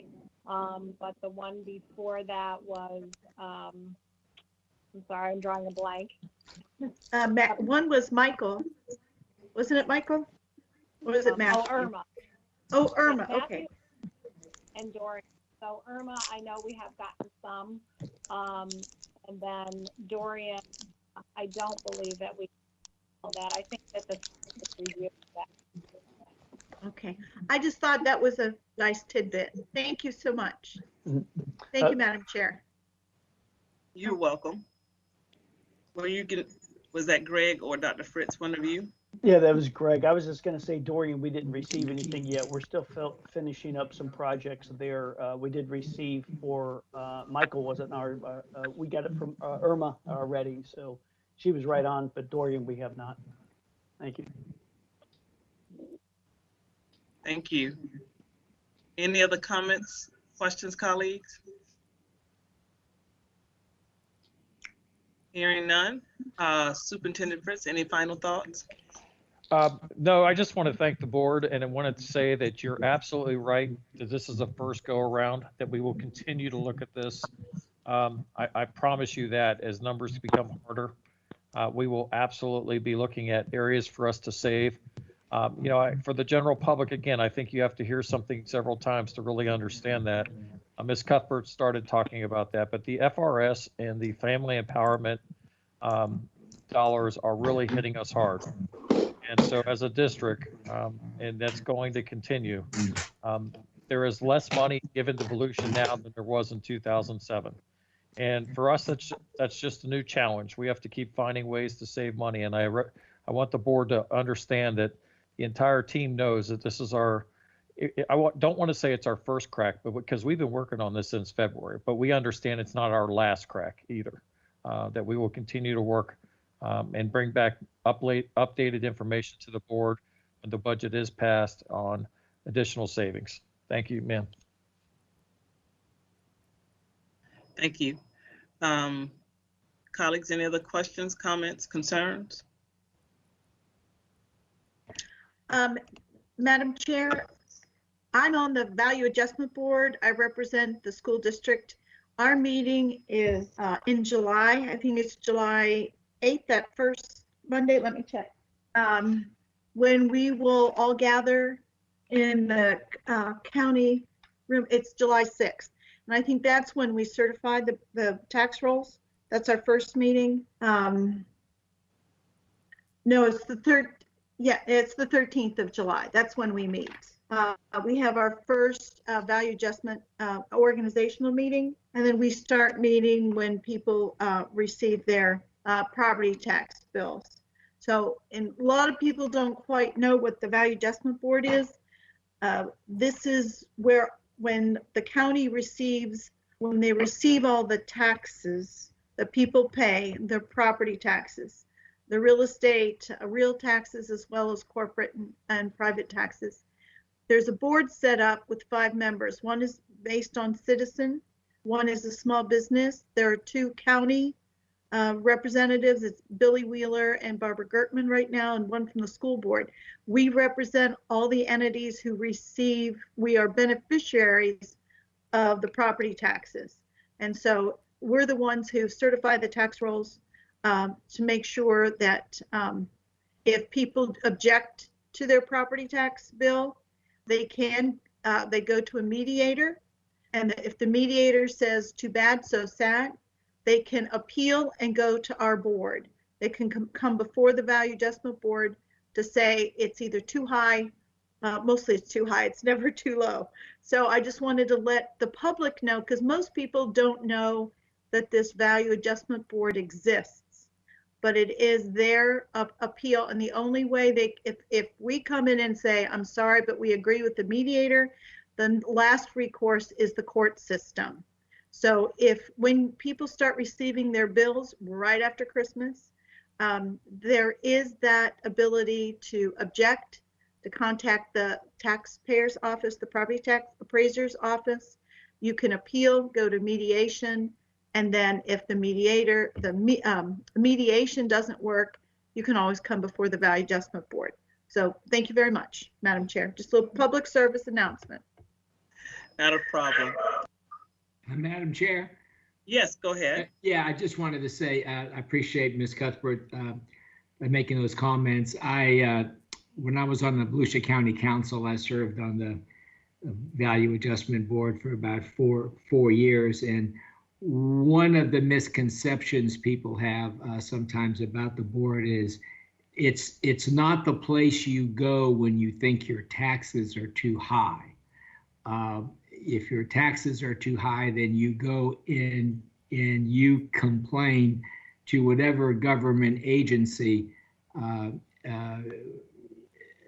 is levying that millage to which you think is too high. So if you lived in whatever city, you would go to that city. If you don't live in a city, you're in unincorporated, you go to the county, you can go to the school board, you can go wherever you want.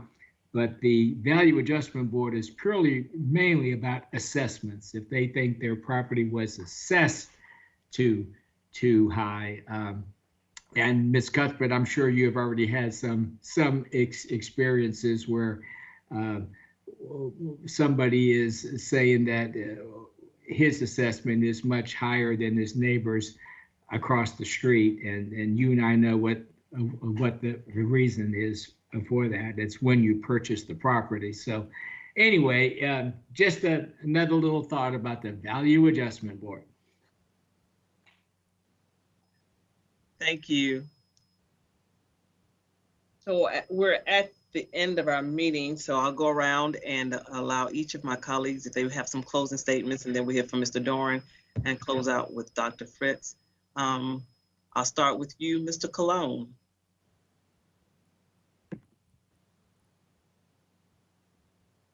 No comments? All right, Ms. Haynes?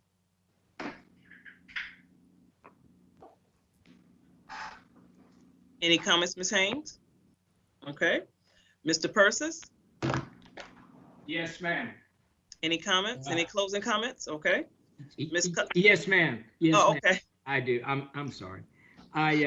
First of all, I want to just comment on that. I was so happy that yesterday we received word that the U.S. Supreme Court ruled that the Civil Rights Act of 1964 prohibits employers from discriminating against lesbian, gay, bisexual, and transgender people. I was real happy that the Supreme Court ruled that way. Now I hope the Florida legislature passes their Florida Competitive Workforce Act so we can codify all that language correctly. The other item I wanted to mention, Madam Chair, was the issue of our graduations. I am concerned about the number of tickets that we right now have allocated. And I know there is a figure that the Ocean Center management is giving the Volusia County School District somewhere around 1,200 people as a maximum number. And I told Dr. Fritz today that today the county council appointed a new Ocean Center director. And so I am hoping that Dr. Fritz, maybe tomorrow, will be able to just clarify, probably for the 5th time, I guess, Dr. Fritz, I'm not sure. But correct. if we if we can get a number that is accurate, and not just accurate right now, but what is the anticipated CDC guidelines that would be in effect when we're holding our graduations July, 9 through 11. So if Dr. Fritz, if you could perhaps find that out, and maybe you could get to the board. And Madam Chair, the only reason why I'm bringing it up is I know we can't, I guess we can't change anything as we today, but perhaps we could change it if we are allowed to change it by the 23rd, which would still give parents plenty of time, I guess, to make any changes in other people's travel plans, perhaps if they could go. And if I could just throw a number out there, I know right now we're on two tickets, but I'd love to see that go up to 5 if that was at all possible. But I know that this may be something that may be out of the board's ability to change. I just wanted Dr. Fritz to be able to find out what is the maximum number that we could have, because all of us have been in the Ocean Center many times, and we know that number of seats is much greater, and if we could get 50%, I think that would be very helpful, and it would make a lot of students and their families happy. I'll leave it at that. Thank you, Madam Chair. Thank you, Mr. Persis. Ms. Cuthbert, but Mr. Persis, Ms. Cuthbert, before you start, I did look at that, and so it would be approximately 3,000 seats, which then would probably equal 4. Again, we have 3 or 4 schools that are outside because of their size, and so it probably would be more like 4 if they're able to go to the 50%. But Dr. Fritz, I think he's going to speak on that before we close out. Ms. Cuthbert, anything? Yes, I just want to say something to our senior class. I have never seen such resiliency in a class in a very long time. They have not protested. I mean, they could. I mean, verbally they did, but I haven't seen any signs in front of schools contesting. They have been so understanding of the situation. I'm very grateful for Dr. Fritz for contacting our student government representatives back in March to address what they wanted. And a lot of people don't realize how important the vote is. When students come to high school, they vote who their representatives are. The student government representatives represent the student body, and they're the ones who make the decisions. And it's up to them, to whoever they spoke to. They wanted something traditional. Our seniors lost their prom. They lost their honors night. They lost any concerts. They lost award ceremonies. Our military graduations were beautiful last week, absolutely gorgeous. But then they too were robbed to graduate with their larger classes if they are leaving for camp or basic training before graduation in July, which is why so many schools made sure that our graduates were addressed. There's so much understanding in this young group that so many people, throughout the world, at least I was part of a radical group myself, because our age group anyway, because we protested, or at least my colleagues did, or my peers. And my husband did admit he did sit in, at college. It's important that students' voices are heard. We did hear them. They overwhelmingly wanted a traditional school. They wanted at least one thing that they could rely on that was normal. They wanted a normal graduation. They wanted to cross the stage. Now, am I saying 100%? No, but the representatives of the students did. And how could we get in touch with everyone? I mean, everybody was at home. We didn't have, it would take months to call everybody. So we regret, I think, a lot of those whose feelings are hurt. If we stay with the 2, even 3, I get to go to my 2 grandchildren's graduation because I'm a board member. Otherwise, I wouldn't be able to go. My husband can't go. My grandchildren's other grandparents can't go. So I'm affected personally, much like so many of us in the county. But it's very important. I'm willing to sacrifice my husband going because it's what the kids wanted. And I know, and I realize not everybody wants that. I understand, but the majority did. And in our government, the majority rules. Our elections are very, very important, and we have to honor their speech. Do I wish it were a better world? Oh my gosh, yes. But it's not these kids' fault, and it's not the family's fault that we find ourselves in this pandemic. But what we can control is their experience so that everybody can sit together one last time with their class.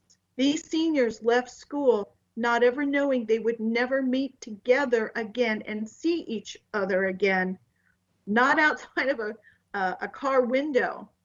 And so for them to gather together, even 6 feet apart, as a graduating class, I can't wait to feel that excitement in that arena, in air conditioning, in a normal setting that we can offer them. So I think all of our hearts are in it, that we want the best for our seniors, knowing we cannot make everybody happy, but we have to do what is best to keep everyone healthy. And we can still continue, like Carl Persis said, to wrangle the back arm and stretch it as far as we can for that new director to allow more people in to the Ocean Center. So I think as soon as we can get the information to our parents, we will do so as fast as we can. So thank you, Madam Chair. I think I'm done. Not a problem. I'm not sure if Ruben and Jamie heard me. Did either of you have any comments? Actually, I do. And so I won't reiterate what was already said by Carl and Linda. I think it's important that we recognize that, when our students decided that they wanted to wait for a later date, the gamble was that we would be, the restrictions would be reduced. And so they were reduced. However, the Ocean Center has not made any changes. I wish for folks to know, and I've spoken to Dr. Fritz about this, that, we are working on this. Just like everything COVID, it is ongoing, it is ever changing, and we are working on it. One thing that I spoke to the superintendent today is, really we have 7 schools that could accommodate 3 visitors. And so then the challenge would be the other 3 schools. And so I made some suggestions, a possibility, maybe splitting them in half, what that would look like, et cetera. But I just think it's important that everybody know that we are still working on this, that the superintendent is still working on it, and that we are trying to ensure that everybody is able, who can within limit. Of course, COVID is here and our new norm is our new norm. Which is ever changing, but we are working on it. And so, I would, Mr. Superintendent, if we have schools that are able to, because of their size, I know we tried to make it fair to across the board, but, whatever we can do to make this work for our students and their families, I would implore you. And that's it for that. Thank you. Thank you. I see you popped up, Ms. Haynes. Go ahead. Thank you, Mrs. Wright. So I am also not going to reiterate what's already said, but I want to be clear on a few things. Typically, what happens when it comes to graduation time is the decisions are made by the students that participate in the student government, along with the administrators and district staff. This is not normally a field that we even step into. But due to us dealing with COVID, we as board members have stepped in and we've asked a lot of questions. We weren't involved in any of the decision making and all that, but we've asked questions, we've asked for answers, we've asked, to have the contract explained to us and where we're at. Now, I sit in an interesting position. I have the 2 largest high schools in Volusia County in my district. DeLand being the largest, University being the 2nd largest, just by a few students less than DeLand. But I also have the smallest high school in my district with a graduating class, which is Taylor. I need everybody to hear that we value our students' opinions. This day is for them. It's the day that they have been working hard to reach. It's a goal, and they've achieved that. As Ms. Cuthbert said, when they walked out the door, we didn't know that they were going to not return, and that we would be faced with this. What I need everyone to hear, especially when you're at a smaller high school, is maybe in the past you're used to getting a larger number of tickets. My largest high schools, they don't have large number of tickets that they normally get because we're still restricted each year on the number of seats. And the number total is 6,000. So when you look at the classes that are over 600, they don't get the same number of tickets as the others. But for Taylor, I want the Taylor students to know that my heart's with you because they've never graduated at the Ocean Center. And that's, something new for them. And they're small and it's going to seem very empty when they come in there. But we are doing our best to try and honor traditions and give our students as much as possible traditional graduation. Dr. Fritz, I think, can back me up on this. We as a board asked, please, could we have a professional team at least videotaping it and streaming it so that parents and family members across the United States and country can actually tune in and view this and see those students walk across the stage. So we've heard you. We've read all of the emails, the phone calls.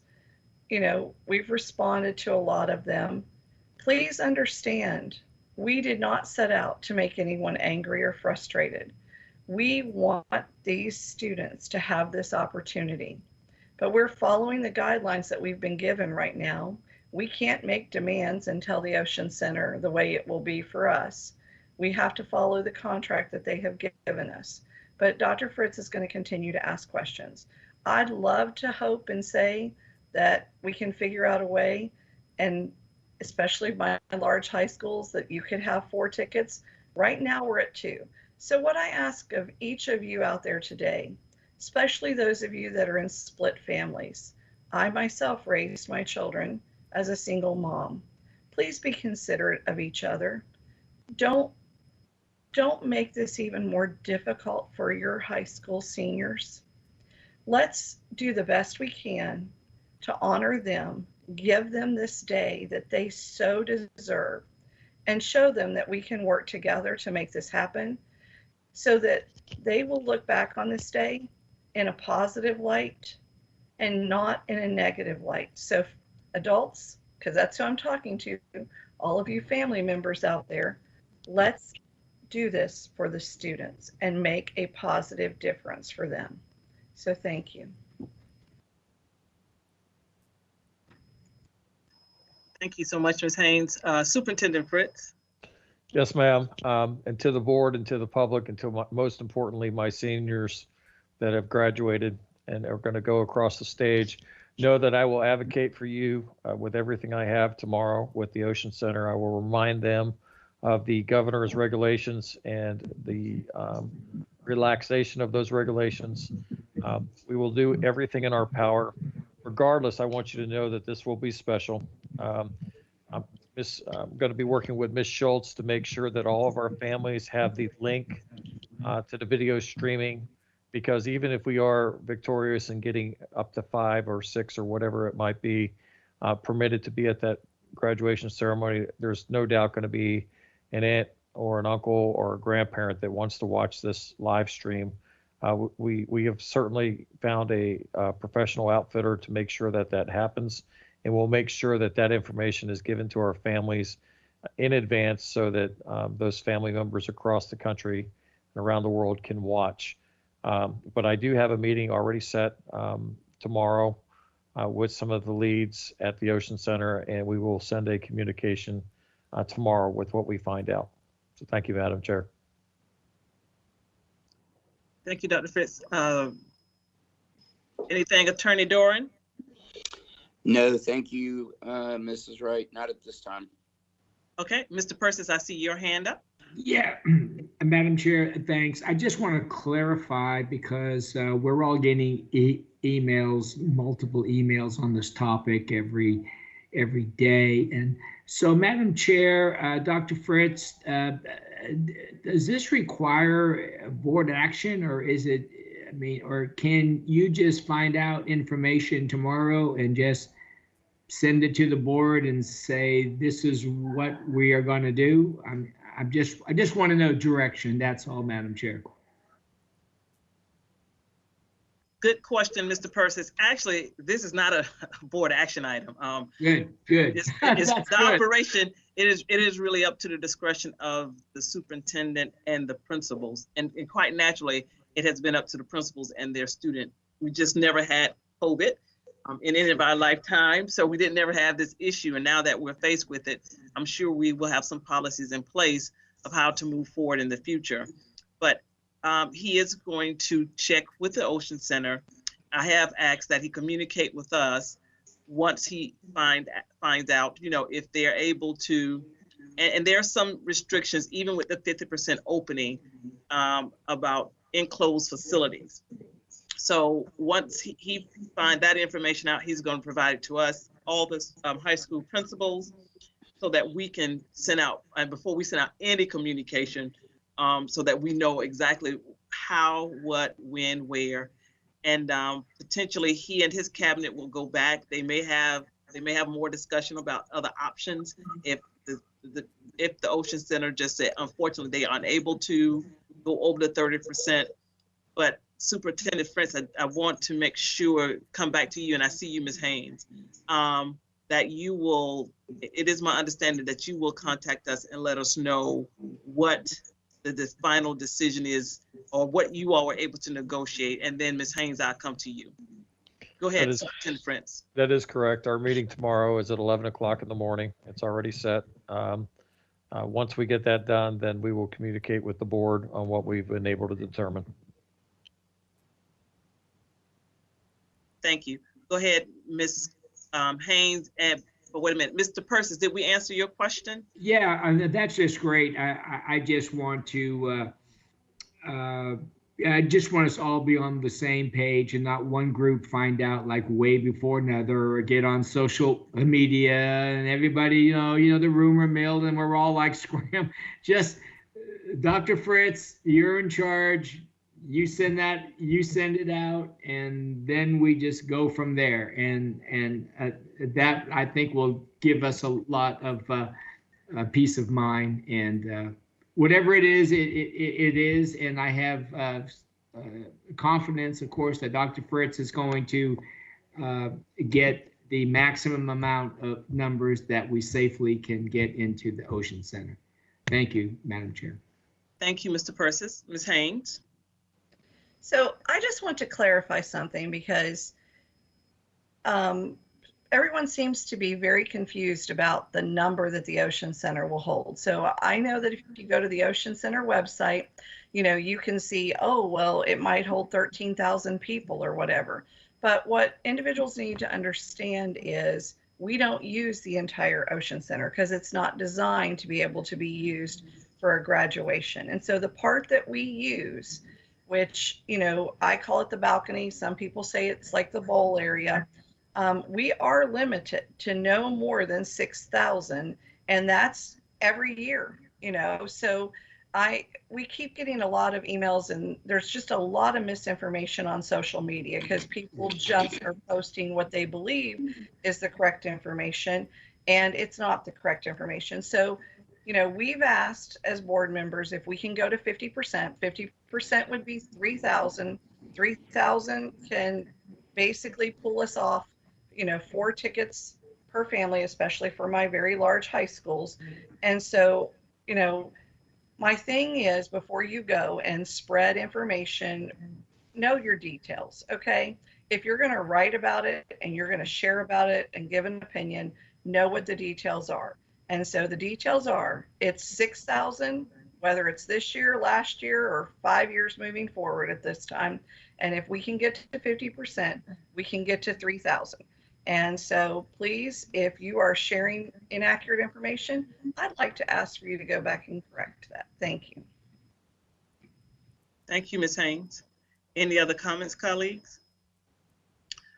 Well, thank you all for joining us this evening. I don't need to restate. I think it's all been well said. Thank you, Superintendent Fritz, for you and your leadership team trying to accommodate our families, because I do understand, like I said, this has been rather unsettling, and not because it's bad or something that we caused. It's just, you know, the unknown has just prevented us from proper planning. But with that said, thank you. Look forward to seeing you all next Tuesday, and have a good evening. Yes, ma'am. Thank you, Madam Chair. Have a good weekend. Bye-bye. Good weekend, everybody. Bye.